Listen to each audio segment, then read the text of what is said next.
Race is an issue that I believe this nation cannot afford to ignore right now. We would be making the same mistake that Reverend Wright made in his offending sermons about America, to simplify and stereotype and amplify the negative to the point that it distorts reality. The fact is that the comments that have been made and the issues that have surfaced over the last few weeks reflect the complexities of race in this country that we've never really worked through. A part of our union that we have not yet made perfect.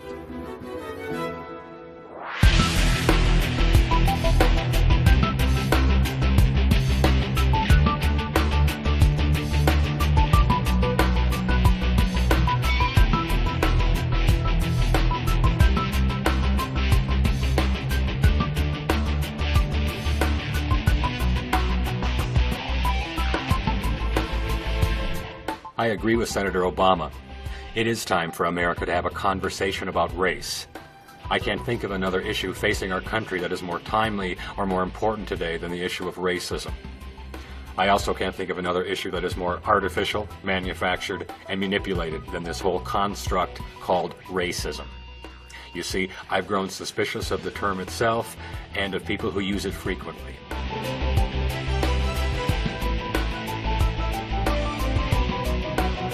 As I'm learning, the term racism in common usage today has a sharply different meaning than what its believers say it means.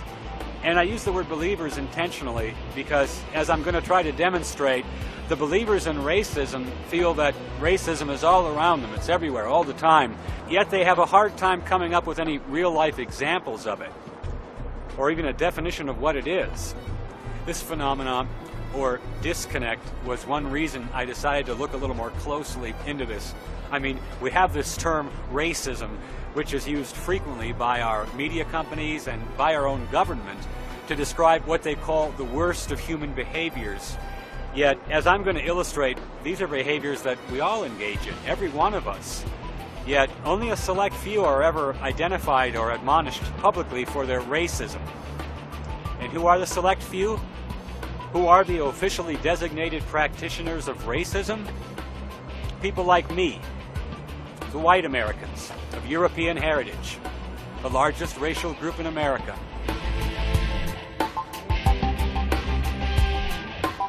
And this is what I'm going to demonstrate. This construct of racism is not an objective term. It has no concise definition.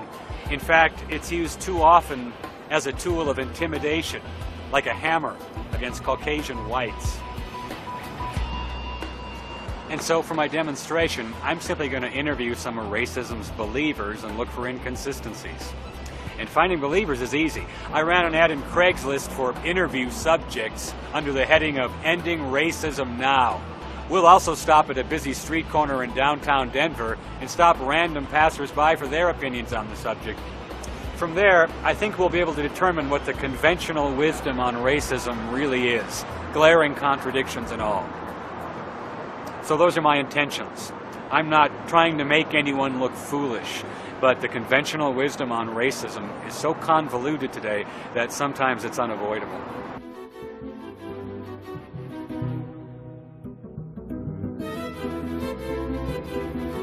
Do you see racism in your daily life? Every day. Every day? Every day. Do I see racism in my life? I see it every day. Every day. I see racism in my daily life almost every place. In my daily life. Do you see racism in your daily life? Yeah, a lot. A lot? Yes. It's still here. It's still here. It's still here. I see racism in my daily life pretty much typically every day, you know. You see it every day, like if you walk into a company and you're the only black person there, or you're the only Asian, or the only gay person, or the only Muslim person. It's not very diverse. Do I see racism in my daily life? I do. I experience it in subtle ways, especially because of where I live. I've lived in other cities where it was more overt, but being in Colorado, everything it's like a subtle undercurrent. I moved away from Denver when I was here before because I felt that Denver was racist, but then I found out all the cities are racist. Phase 1 complete. Racism is everywhere. Now I'll ask the other question. Can you tell me, in your opinion, what is racism? I can tell you what racism is not. To me, racism is when, it's so hard. Racism is when we chop ourselves into categories. And I'm not sure why we do that, because when you really look at the quantum level or the basic fabric of the universe, there is no separation. You know, I am you, I am the chair, I am the wall, I'm the rug, I'm the rock, I'm the tree, I'm the grass, I'm everything. My definition of racism deals with ignorance and lack of knowledge, lack of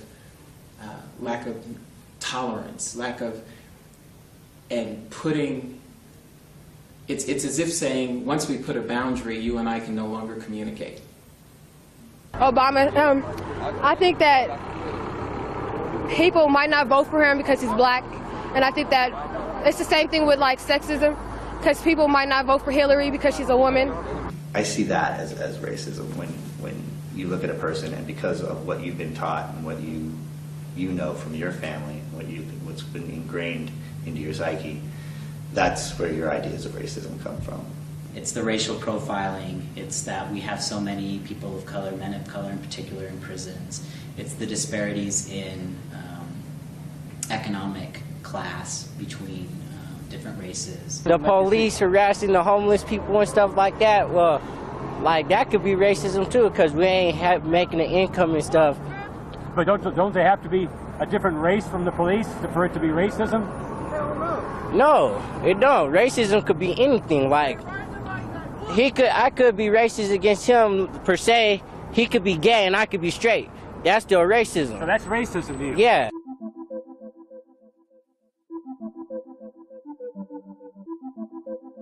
That's what I mean by disconnects. I can't think of another word that's more common in usage today, yet so vague and even contradictory in meaning. Can anyone be blamed for being a little leery of such a flexible term? An actual definition of the term would be an important part of any conversation about race, but there isn't one. Or let me put it another way. There are hundreds of subjective, highly complex definitions, some of them paragraphs long. It seems that even our own wordsmiths are having trouble with this one. Some of the more readable definitions include this one from Wikipedia. The term usually denotes race-based prejudice, violence, discrimination, or oppression. Notice anything peculiar about that definition? Yeah? It says usually. You know, I don't want to date myself here, but I remember a time when definitions were, by definition, definite.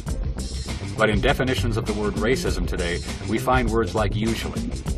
Wikipedia continues, the term can also have varying and hotly contested definitions.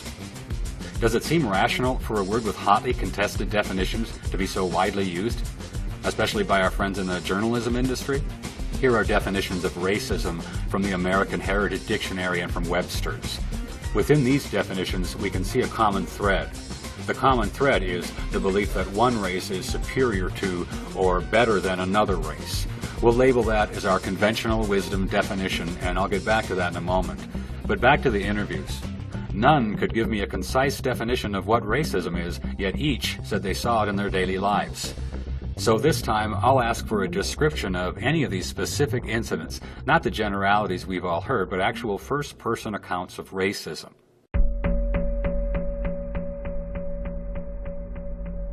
Ooh, example. Ooh, man. Example. Oh, I guess, I'll give you an example. I went to a local community college library to use a computer because I haven't gotten into an apartment yet. I'm returning to Denver. And I noticed that one of the guys that worked in the library, he's staring at me. He's pretending he's going to get coffee, but he's staring at me while I'm using the computer. So then when I leave, he and one of the other librarians, they say to me, well, goodbye now. Like, it gave me the impression they were saying, like, good riddance now. I take the light rail to school every day, and maybe a black person was being loud. And my automatic thought is to think, you know, black people, they're so loud, you know, or black people this or black people that. And it's wrong, and I realize it right away, but it's just the culture that I grew up in, this white culture, and racist culture that we live in, it's just bound to get you in one way or another. For example, I see how my friends have to struggle, my friends who are people of color have to struggle with just getting through the day and dealing with the people that are in their lives or at stores who are giving them a hard time. Say you have a white person come in, they'll greet the white person, and then a black person walks in, and they'll get on you and ask you, is there something I can help you with? Can I find you something? Can I interest you in something? They'll pay more closer attention to the black person. Sometimes if I go in the store, I've seen women like snatch their purse from one side of their arm and put it on the other side and look at me with a tight face, you know, so it's kind of hilarious, you know, knowing the kind of person I am, but then to see that reaction from other people, and sometimes it hurts. I mean, when you get a hateful reaction out of people that you don't even know, you know it's racism. At least I do.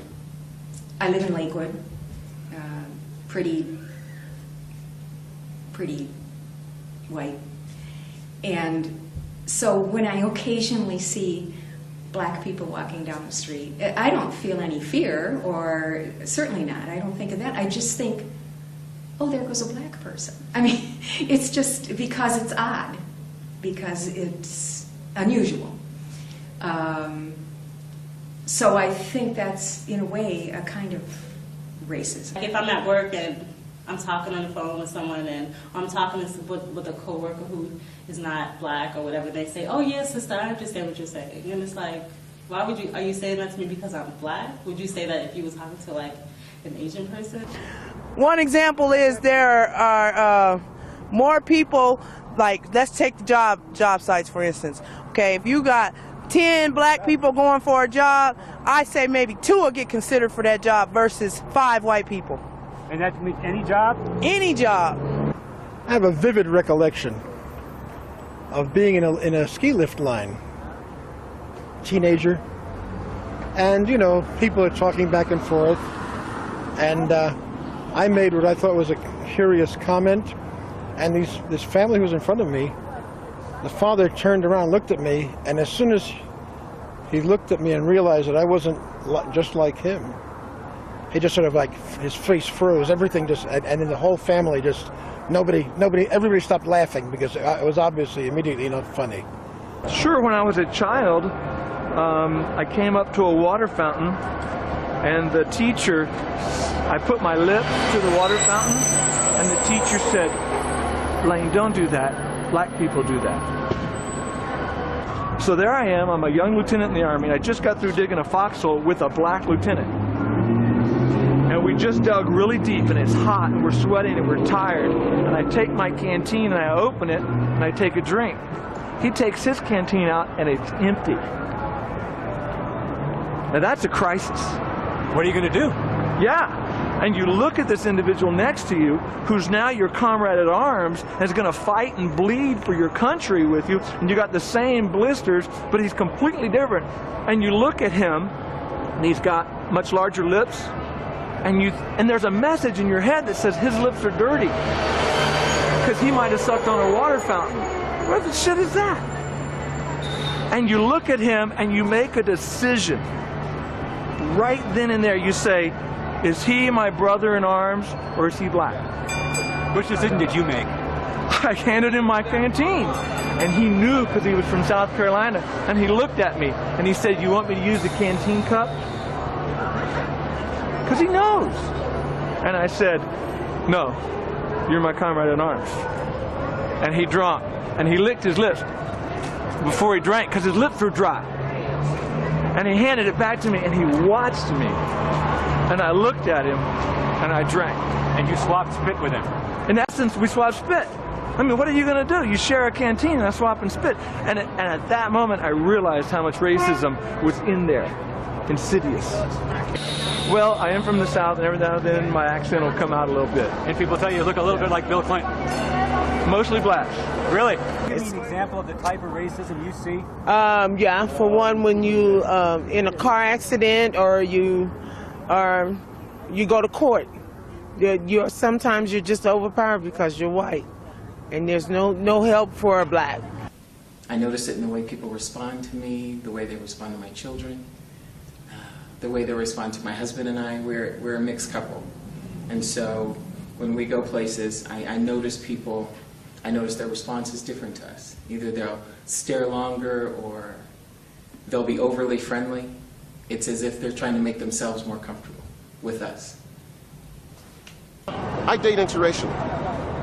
I get stares from white guys. I was at Adams Mark Club, nightclub, not long ago, and I'm out dancing, and there's this white guy, he's walking by, oh, you're a good dancer. I don't need to hear that. So what? I'm a good dancer. There's other good dancers too. Then he gets out on the dance floor by himself and he starts dancing like he's some kind of great dancer. Apparently trying to show me up. I don't care. And leave me alone. I date who I want to date. Just so happens I prefer dating white women. When I think of an example of how that plays out, just look at the recent immigration debates. We want to build, a fence, a wall along our border with Mexico, which has brown people in it. But we don't want to build a fence or a border to the north with our Canadian neighbors, which is mostly white people. Why is that?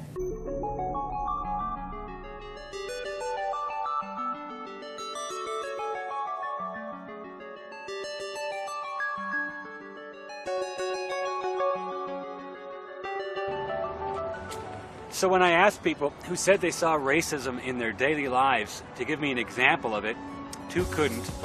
Ooh, example. Ooh, man. Sometimes you're just overpowered because you're white. 4 automatically switch to generalities. Just getting through the day and dealing with the people that are in their lives. Let's take the job sites, for instance. They'll pay more closer attention to the black person. But we don't want to build a fence or a border to the north with our Canadian neighbors, which is mostly white people. But the rest did. Here are their examples. I noticed that one of the guys that worked in the library, he's staring at me. He's pretending he's going to get coffee, but he's staring at me while I'm using the computer. So then when I leave, he and one of the other librarians, they say to me, well, goodbye now. Like, it gave me the impression they were saying, like, good riddance now. And my automatic thought was to think, black people, they're so loud. I've seen women, like, snatch their purse from one side of their arm and put it on the other side. I just think, oh, there goes a black person. I'm talking with a coworker who is not black or whatever. They say, oh, yes, sister, I understand what you're saying. The father turned around, looked at me, and as soon as he looked at me and realized that I wasn't just like him, he just sort of like, his face froze, everything just, and then the whole family just, everybody stopped laughing. I date interracial. I get stares from white guys. There's this white guy, he's walking by, oh, you're a good dancer. I don't need to hear that. So what? I'm a good dancer. There's other good dancers too. I came up to a water fountain, and the teacher, I put my lip to the water fountain, and the teacher said, Lane, don't do that. Black people do that. I notice their response is different to us. Either they'll stare longer or they'll be overly friendly. These are the 15 best examples I was given. I haven't hidden any coherent examples just to help make my point. And I have to mention again that these examples are given by people of all races who claim to see racism in their daily lives. Well, I hate to have to be the one to point this out, but all of these examples of this so-called racism that permeates our nation, none of them really amount to anything. Can staring at someone really be compared with persecution? Can being overly friendly to someone really be compared with denying them employment? And when I become aware of disconnects like this, I start to look for others. What other inconsistencies are hiding behind this word, this hammer, called racism?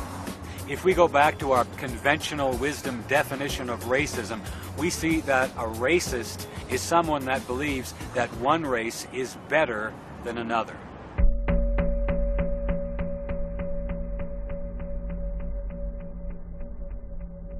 What would you say to someone that said blacks are better basketball players than whites on average?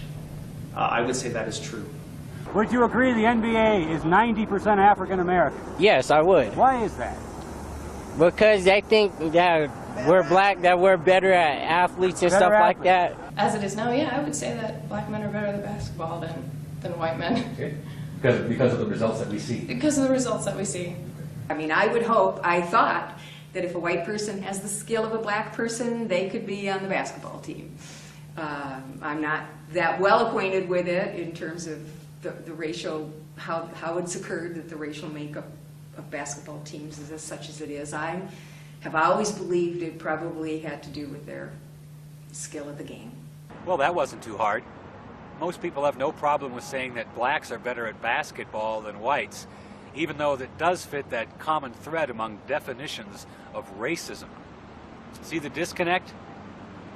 So I guess it's okay to say that one race is better at something than another, as long as the one race is never white people. And if you think I'm kidding or maybe paranoid, let's see how many people would be willing to state that white people may be just as skillful in other areas as blacks are at basketball. Are black people overrepresented in basketball? Yeah, I think they are. Why? They're probably better players. Is it safe to say then that the white people might be better at human relations? No. Do I think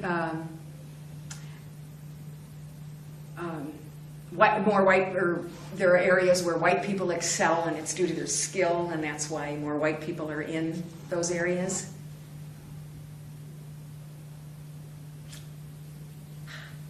That's a tough one.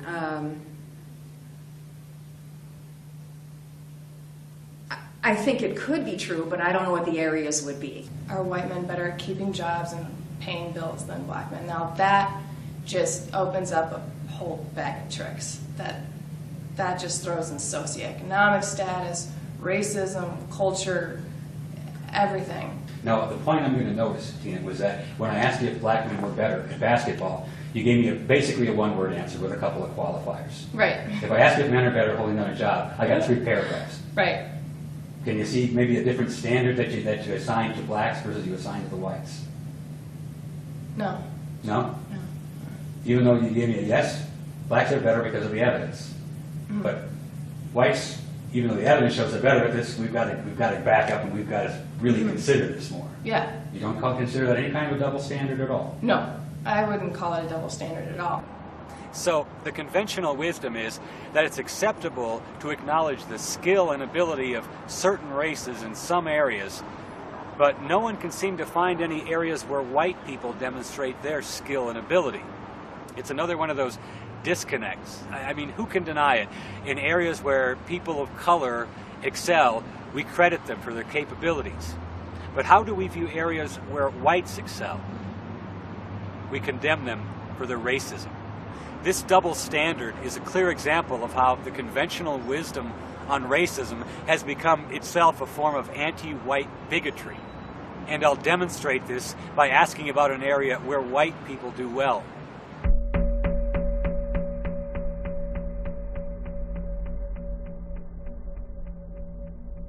Why is it that Caucasian students test higher on standardized tests than black students? Well, because the tests are made for them. The tests are made for the Caucasians? Oh, yeah. The best thing you can do in school is be white, because that's the easiest way to get through. And primarily, most people who get through school who are white don't ever learn anything. All they do is memorize the answers until they take the test. I would say who writes the IQ test when thinking about who scores higher.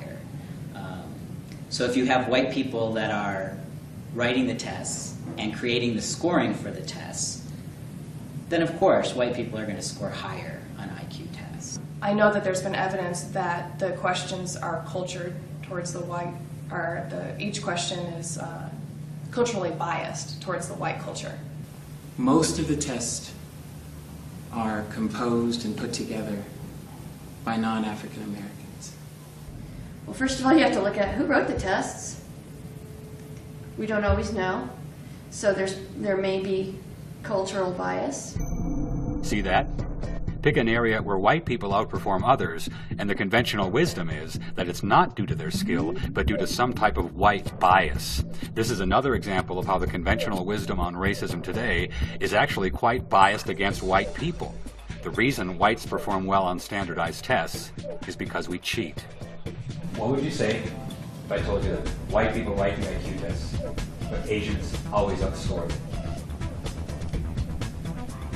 I would find that fascinating, but not, I mean, I guess not necessarily surprising. I think that each culture has its gifts and talents, and taking tests is a certain talent.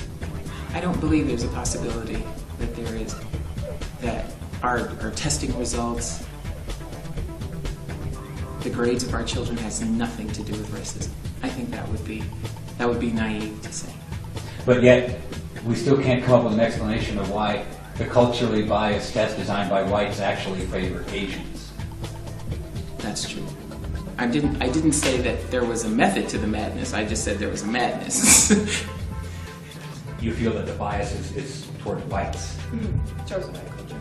What do you say when people say that these tests that are written by whites, consistently the highest scores are Asians?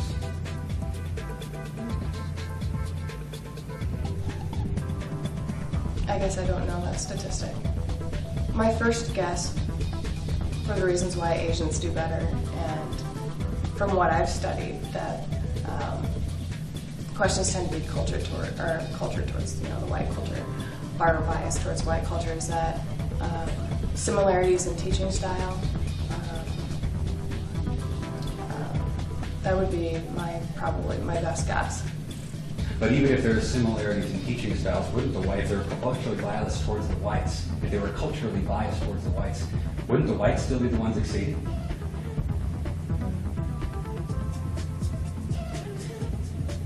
Yeah, if you look at it on face value. If the tests were made for white people, why is it that Asians outscore whites consistently on standardized tests? Well, first of all, Asians have 6,000 years of written literate history behind them. But you said that no. tests were made for whites. Well, they're made for people who think a certain way. So Asians and whites think a different way than African Americans do, and Latinos?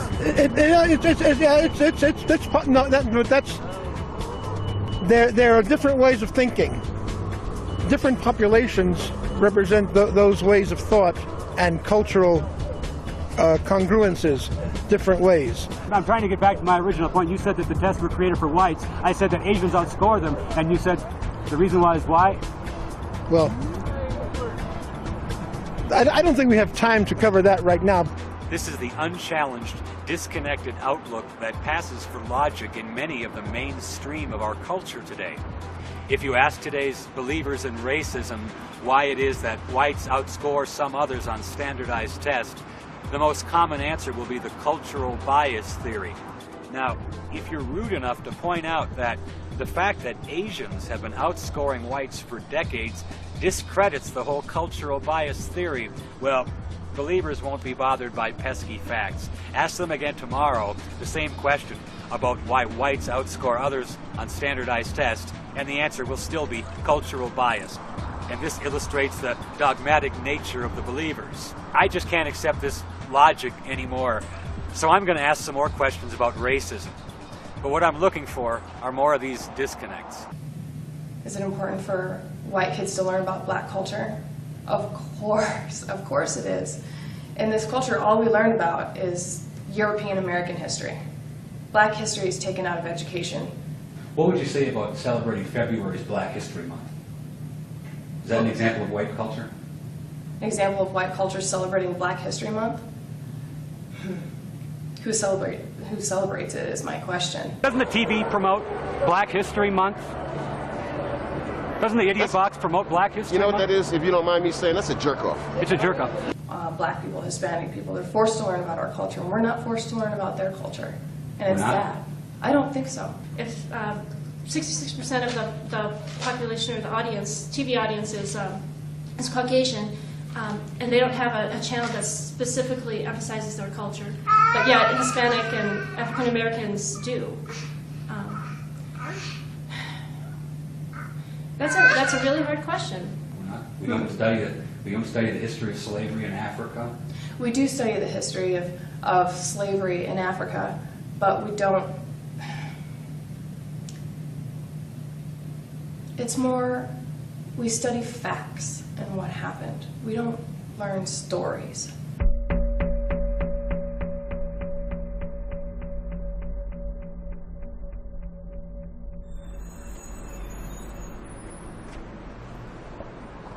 And with all this racism that permeates our country today, I thought it would be easy for people to come up with the name of a public figure who was racist. It wasn't. Of the 50 or so people I interviewed on camera that see racism daily, none could come up with the name of a public figure that was racist. I had to offer a suggestion myself, admittedly to stimulate conversation.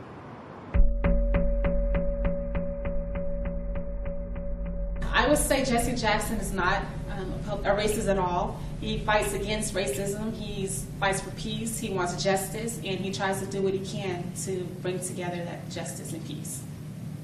And he wants people to be united as well.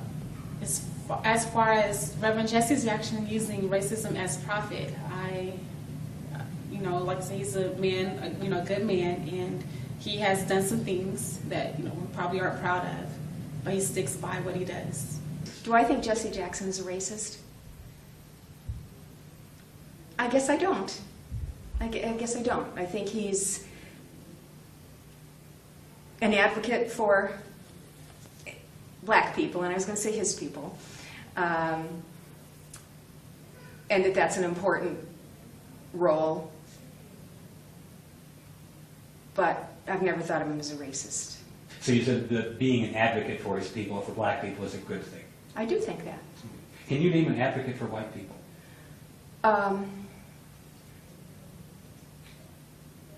Can I name an advocate for white people? Wow. Specifically for white people.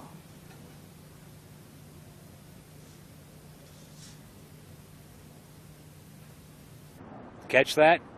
Being an advocate for one's racial group is an important role, as long as one's racial group is not white people. The very idea of being an advocate for white people is offensive, mostly to those calling others racists. I got the impression on the mall, they have Nicollet Mall in Minneapolis, that it's like this mall here. They want to keep black people off of the mall. There's a lot of white guys up and down the 16th Street Mall that are soliciting, and that pisses me off, because I've been at one point in my life where I was penniless and didn't have anything. I never panhandled. I never begged for money. And that pisses me off. So I told the guy who solicited me yesterday, happened to be a white guy. If he was a black guy, I'd be pissed off too. I told him, I said, I think the welfare department is right down there. And that's another thing that pisses me off.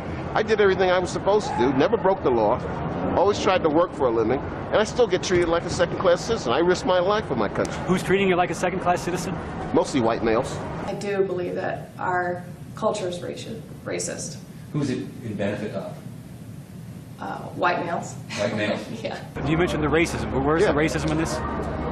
The racism is he's paying particular close attention to me because I'm in the company, my girlfriend's white, and I'm in the company of a white woman. This is in a dance club? Yeah. A disco? Yeah. But can you ever see a situation where African-American men might try to intimidate white men in that same situation? Yeah, but not as much. Not as much? It doesn't happen as much. I've seen a lot of black people make white people uncomfortable. And sometimes, I don't know if it's so much racism or sometimes it's just that they want to get back at what they consider to be the man. One of the things that happens in America is that anything that happens to white people from another race is generally not looked upon as a hate crime.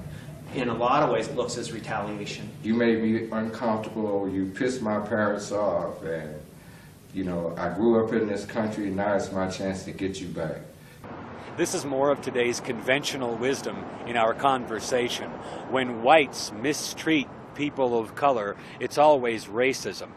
But when whites are victims, we must step back. We have to look deeper for the root causes of said mistreatment. A glaring double standard. Are white people right to be a little afraid of blacks? I'd say yeah. Yeah? They intimidate them because now it's more interracial. It's kind of, I don't know. Oh, wait a second. The Filipinos are all looking for money. And what did you say, the other one? Like Jewish people, they're cheap. Everybody has like their own stereotypes. Give me some more of those. I don't know. I can't. Black people. Black people were criminals.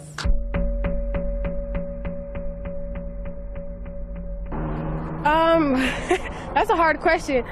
I don't know. I don't have an answer for that one, actually. If I were to hear someone say African Americans are committing more crimes than whites, I would not be offended because it's true. I see it on the news. When you turn on the news, it's mainly an African American who intruded a home, did a drive-by shooting, gang-related drug bust. So that's all you see pretty much is African American crimes. So no, I would not be offended, but I would agree. If you're thinking of a black person and the stereotype you've ingrained in your head is this, this person is maybe a criminal. Why do African Americans get the bad rep? Because we do the most crucial stuff around here. We're just like on that point where like, if we want to do something, we'll do it and not think twice about it and just go out there and do it again and again, or do it even more worse than we did before. African Americans are involved in gangs, they're involved in drugs, they're involved with just the street life. If someone were to feel that blacks are more criminally inclined than whites, would they have any justification for that? Unfortunately, I think yes. I don't feel like I had to go through all this racism stuff because I'm African American. Now, what would you say to the guy that says, hey, you know what, African Americans commit half the crimes in this country. Of course we should look at them more carefully. Yeah. I mean, we do some crime around here, but I'm not going to say we do half of the crime. Yeah, African Americans are like that, but it's not all African Americans around here doing all the crime like that. You know, there's all sorts of other ethnicities that do all that. If you were a taxpayer, I was a taxpayer, and you heard about somebody breaking into a house, how would you feel if you saw the cops beating them down? On some real shit, I don't know. I'll probably try to tell them to take that to the courts, because I don't see how they gonna beat somebody up. Yeah, they broke into a house, they was in the wrongdoing, but at that same point, you can't just beat somebody up because they broke into a house. How about if they broke into your house? If they broke into my house, I'll kill them motherfuckers. Now, what would you say to the guy that says you're making the definition of a criminal? Well, I already know I'm a criminal. I've been locked up since I was 11. But you say the cops are racist, but yet you're saying you're a criminal. I'm a criminal, but yeah, on that same note, when we're not doing nothing, that's when they want to come up here and fuck with us. Most of the violent crimes are committed by white males. I mean, who are all the mass murderers out here? They're not black people. All of the mass murderers you're saying are white? Majority of them are white, or Hispanic. How about the majority of the armed robbers and the rapists? Aren't they black? No. No? I don't think so. A common debating tactic of the believers is to flat out deny facts that we all know to be true. When Martin employs this tactic, he places the burden of proof upon me, knowing full well what a distasteful job it would be researching rape statistics.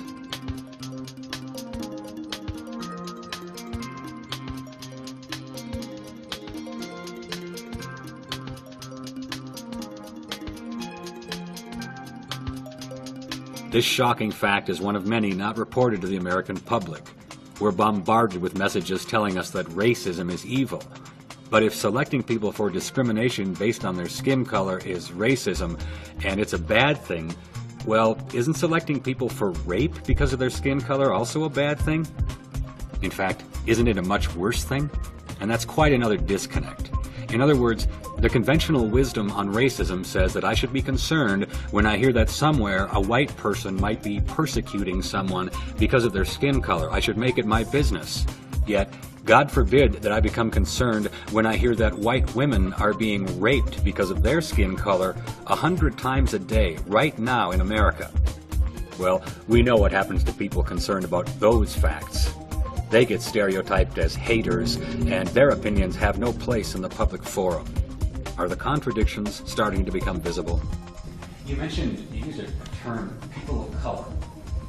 So who are not the people of color? Well, I would say white people are not people of color. So you're saying that it's impossible for a black to be racist? Yes. How many of us would keep using this word, racism, if we found out that to a good many people it can only really mean one thing: a bad white person?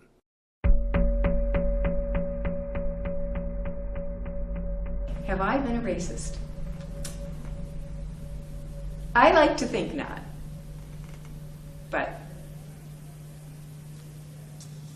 And I hope not. I think that all of us growing up in this culture and in this life are a little bit racist. Am I aware of my racism? Yeah.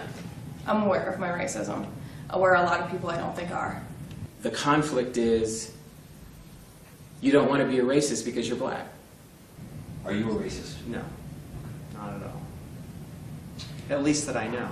Have you ever been a racist yourself? No. Never been? No.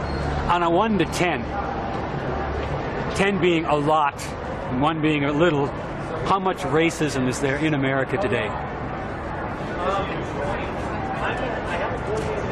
I'd say about a 9. About a 9. So you feel racism is just everywhere?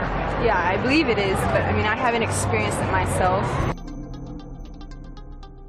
At one point in any conversation about race, one issue must be addressed, and it is a touchy one.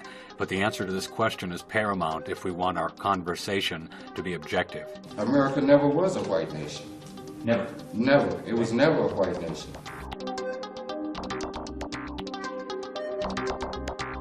If you want to get to whose country it was the Native Americans. Caucasians came and took that land from them. Europeans. Europeans stole their land. Matter of fact, this isn't even their country. They came and took a country, you know, from people that opened their arms to them with love, and they deceived them. The American Indians were oppressed and slaughtered in droves by the Europeans. They were here. This was their land.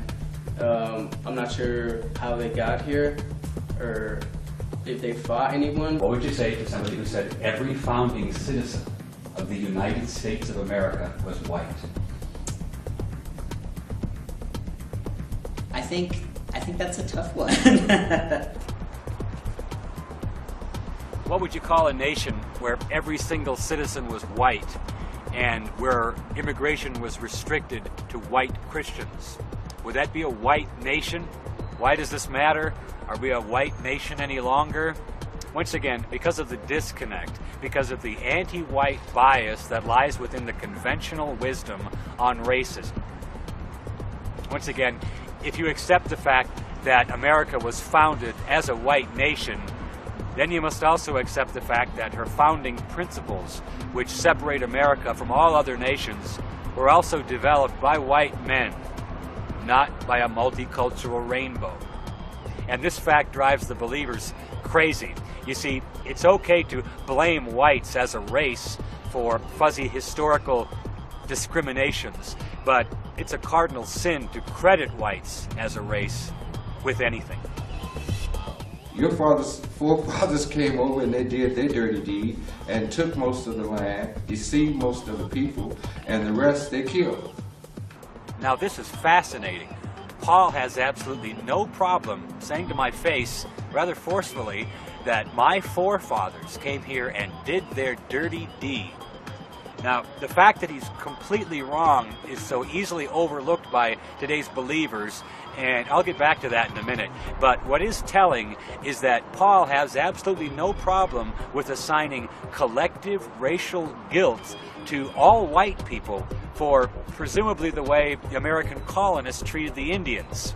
Can you see the contradiction? It's acceptable today to assign collective racial guilt to all whites for the actions of a minute fraction of them hundreds of years ago.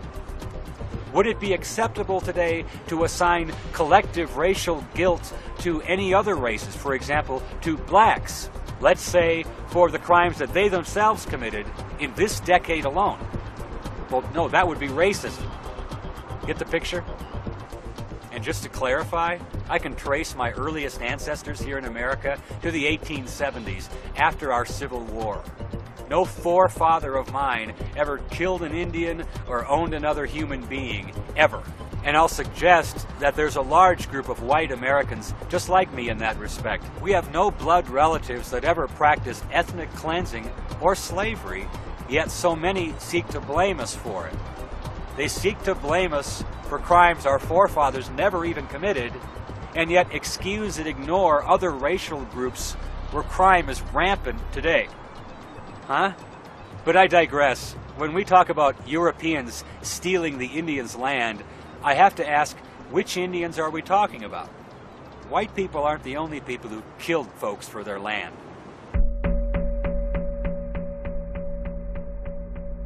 They didn't fight among each other, tribes? Oh, amongst each other, yes. Did they ever try to wipe out whole other tribes? I'm pretty sure they did. The American Indians did fight amongst themselves. Did they ever commit genocide amongst themselves? Absolutely. Yeah, there were warring nations and there were peaceful nations. It wasn't an equal playing field. And what I mean by that is, so when the Indians were conflicting with each other, when the tribes were conflicting with each other, they had similar ways of fighting each other. Bows and arrows, spears, fighting, rocks, you know, whatever. And then white folks came across and they had different types of technology. Do I think that Indians killed each other for land before they arrived? I believe that, yes, that the different tribes fought back and forth.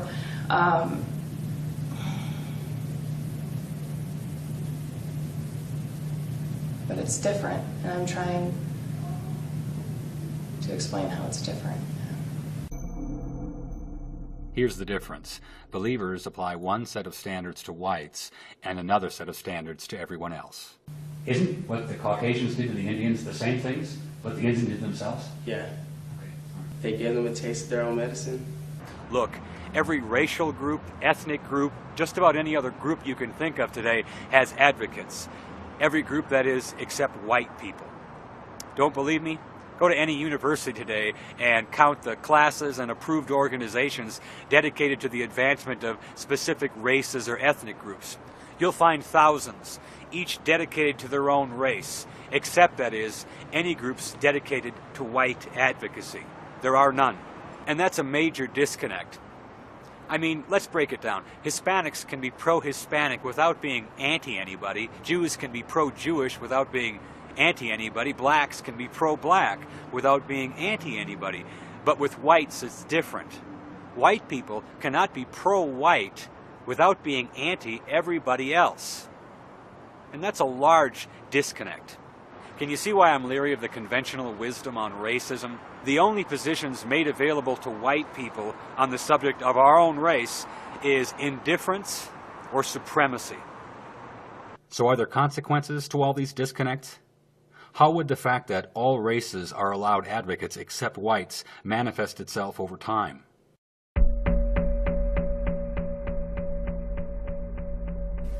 Do I think white people will become a minority?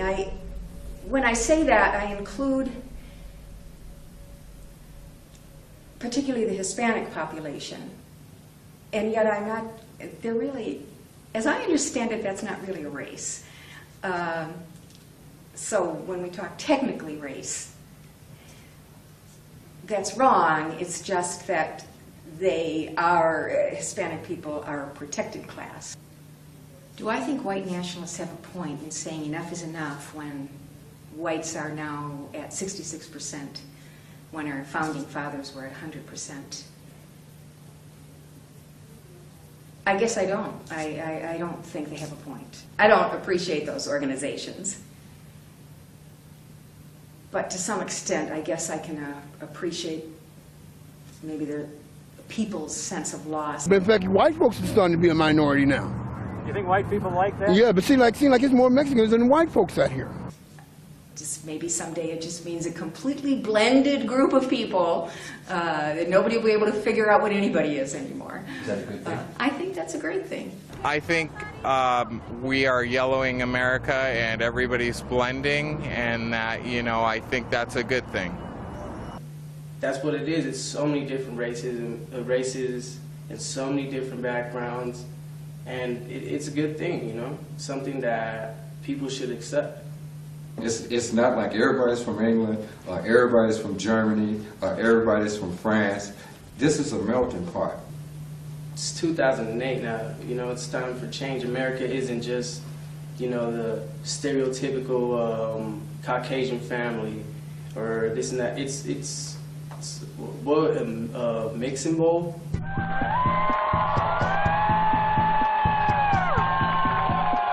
So let me see if I understand the position of those here illegally from Mexico. Although most belong to no one race, many unite under the banner of La Raza, or the race, in order to accuse Americans of racism. That just doesn't make any sense at all. In other words, if we object to the stated agenda of replacing whites as the racial majority in America with Hispanics, it's us who get called the racists, not the people who are openly and actively working to change the racial makeup of our country. Does the word racist still seem like a good word choice? Or does it appear more like a tool of oppression? Why do you think there's so many Hispanics in fast food right now? Tell me. Well, I think it's because a lot of them are illegal. How do you feel about immigration from Mexico? I think if they gonna come out here and live, they gotta abide by the laws. If they ain't gonna abide by the laws, they might as well get out of the country. Ooh, that's a good question. I think we got enough here. And just imagine how America's gonna be 15 years from now. Oh, I can see the potential for a lot of racial tension between blacks and Latinos. You're here bleeding our social services, you're using our hospitals, you're using this without contributing anything to our society. They can come over here and don't even have to speak English. You know what I'm saying? If we're in their country, we would have to adapt. The people who want to come to America, from Mexico, my feeling is, by God, let them in, you know? Let them in? Absolutely. We've got some people saying that we've got to open up the door and allow more in. No, we shouldn't. shouldn't. Saying that we should close the door and build a wall. Close the door and build a wall. And what's so bad about it, these Mexicans have more of an attitude. They're more arrogant than what a white man is. So you say that the Mexicans are more racist than the whites? Yes, yes, especially the ones with the big belt buckles and the reptile shoes. You know, the United States lets 250,000 immigrants come in every year. It's more than any country in the world. Correct. So you think that's not enough? We're not being generous enough? Well, I think we got too many already. We got too many? Too many. If you were the immigration czar, what would you do? If you could give one order, what would it be? I would send them back. All 20 million? Yeah. It comes down to our rights as a U.S. citizen. A citizen. You're not a citizen, right? No, I'm not. Okay. If you were the president, what would you do with the 20 million illegal aliens that are here? Oh, Cinco dos Adios, they'd be gone. Oh, it would be no problem. Yeah, they'd be gone. Oh, no. Now, if I said that, I know what would happen. I'd get called a racist. So where do the believers come from? Why do so many intelligent people overlook all these disconnects on matters of race? I think I know the answer, because I used to be one. Like many others, I was trained to be a believer. I remember it well, the day I got my training on the subject of racism. I was in the 5th grade at one of many Jefferson elementary schools in the Midwest.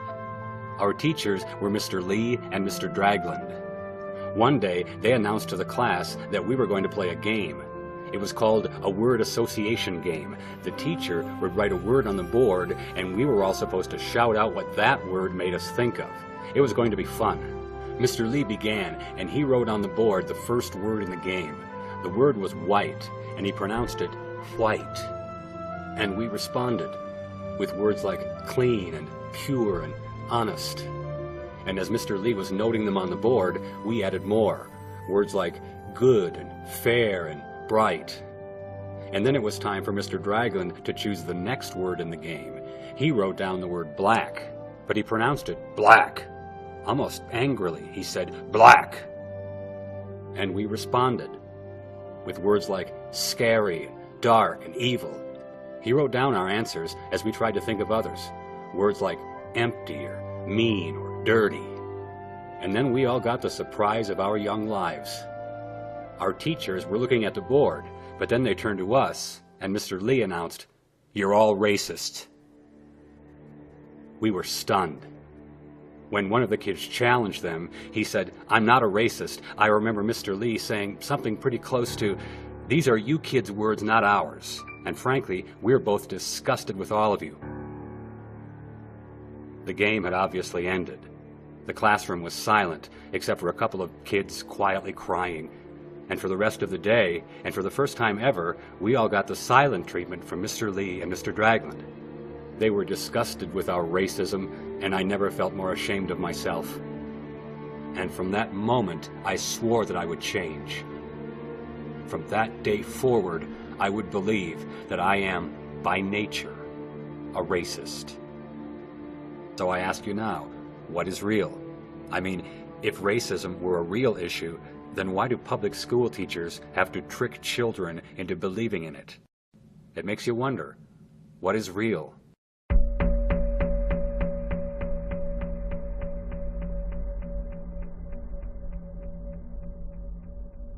Do you see race as anything other than the color of someone's skin?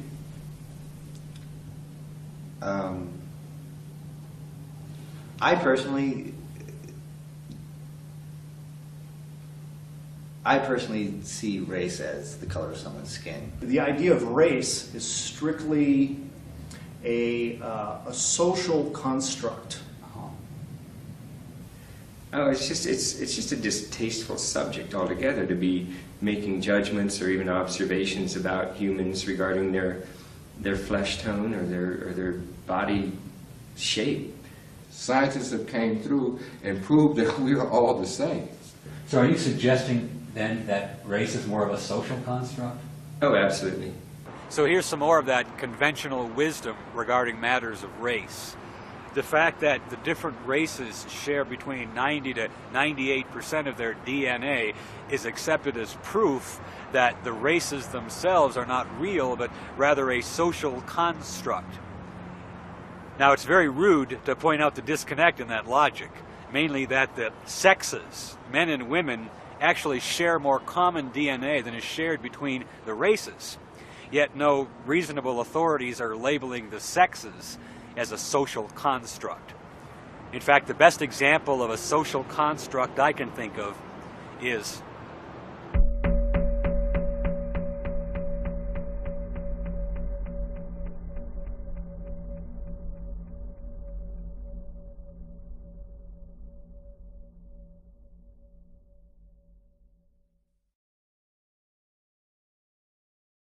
We got to work too. Well, I mean, isn't affirmative action No, specifically it's not for blacks? working. Yeah, it was affirmative action, but it's not working the way that it's supposed to work. They hire a black female and say, yeah, we hired a minority and we hired a female. We got to Kill double two up birds minority. with one stone. Yeah, Okay. and the black men are left out in the cold. I was born female and have been living somewhat as a male for about 10 years. You mentioned you had a teenage 14-year-old daughter. Son, I'm sorry, I got confused. Yeah.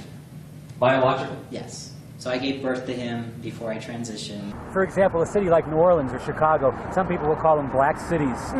They overwhelmingly vote for black politicians. Yeah. Is that evidence of their racism? I think they just want to see their own race come up. You said you see racism every day. Can you give me another example? Another example? Oh, I'm fooled, man. But really not, I really don't see it that much in this town.